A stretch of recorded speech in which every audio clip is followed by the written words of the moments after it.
Well, the pressure is now on for the Canadian Union of Postal Workers and Canada Post to make a deal by Friday, as Canada Post has issued a 72-hour lockout notice in response to the union's 72-hour strike notice. Well, CTV's Scott Hurst joins us live with the latest on this. What is the latest on the pending postal strike?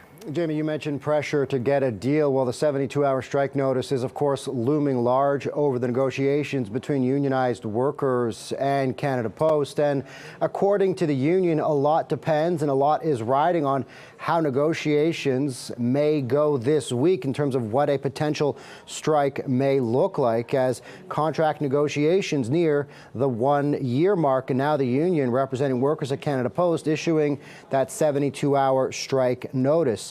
The federal government is, of course, watching this closely. We heard from the Labour Minister yesterday announcing that he was sending ports to binding arbitration, but in this case saying the federal government has no immediate plans right now to step in to this negotiation, but of course monitoring it incredibly closely.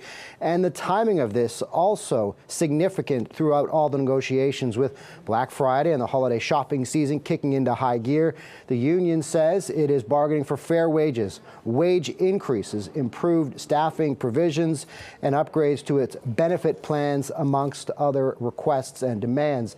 Management says the union's demands are unrealistic, considering how Canada Post says it's falling behind in the parcel delivery market, as the corporation needs to make changes to be much more competitive. Canada Post's latest contract offer included annual wage increases that amounted to 11.5% over 4 years. The union recently overwhelmingly rejected that proposal. Now, I talked about the corporation, Canada Post, needing to make changes to be much more competitive.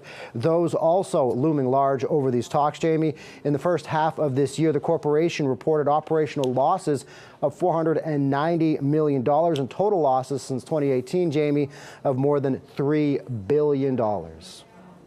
Scott Hurst, we appreciate that report. Thank you.